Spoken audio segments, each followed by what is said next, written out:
नमस्कार, मी संजय सोनवणी.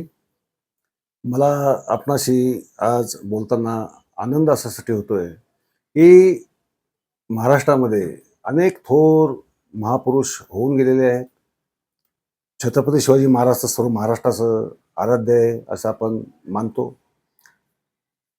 राजर्षी शाहू महाराज, त्यानंतर संतश्रेष्ठ जगद्गुरू तुकाराम महाराज, बाबासाहेब आंबेडकर, ही महात्मा फुले, ही आपल्या महाराष्ट्राला जिवंत ठेवणारी, महाराष्ट्राची अस्मिता जिवंत ठेवणारी आणि महाराष्ट्राला एक दिशा देणारी, दिशादर्शक व्यक्तित्व झालेली आहे.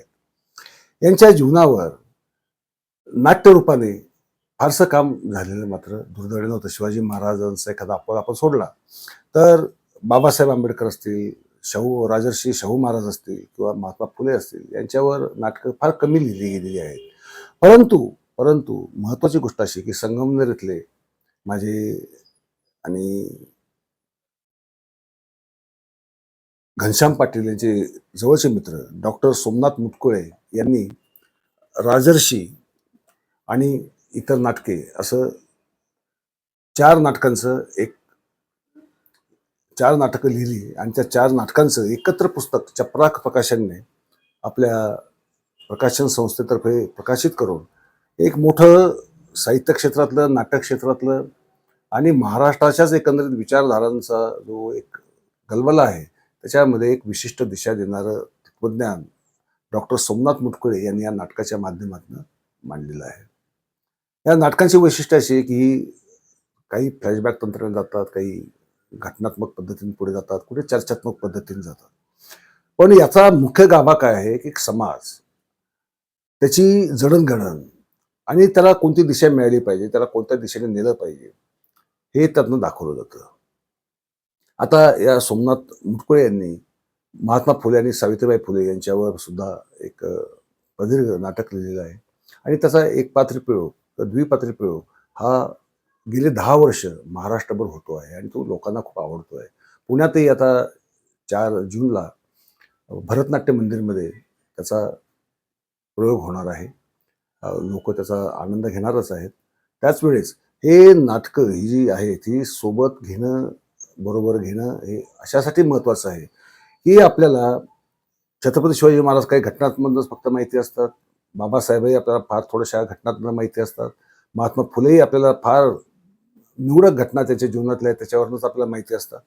तसंच शाहू महाराजांचं झालेलं आहे. परंतु त्यात ती अज्ञात बाजू ज्या आहेत त्यांच्या आणि ज्या महत्त्वाच्या आहेत, खऱ्या अर्थाने अत्यंत त्याचं वेगळ्या अर्थाने विश्लेषण नेहमीच केलं जायला हवं.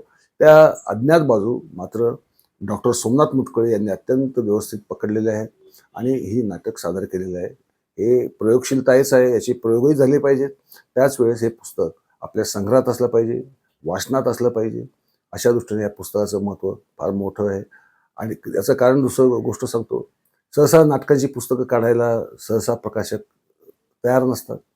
कारण त्यांना वाटतं की कादंबऱ्या जशा पटकन विकल्या जातात, तसं नाटकांचं होत नाही. हा अनुभवाला धक्का देण्याचं काम आपल्यालाच करायचं आहे. कारण नाटक ही जशी बघण्याची गोष्ट आहे, तशी अंतःचक्षूंनी, आपल्या मनाने सुद्धा पाहिजे गोष्ट आहे. वाचता वाचता आपल्या डोळ्यासमोर दृश्य उलगडली गेली पाहिजेत. त्या आवाजाचे चढ उतार कसे झाले असतील, ती पात्र कशी बोलली असतील, हे आपल्या डोळ्यासमोर उभं करण्याचं सामर्थ्य या नाट्यकृतींमध्ये निश्चित आहे.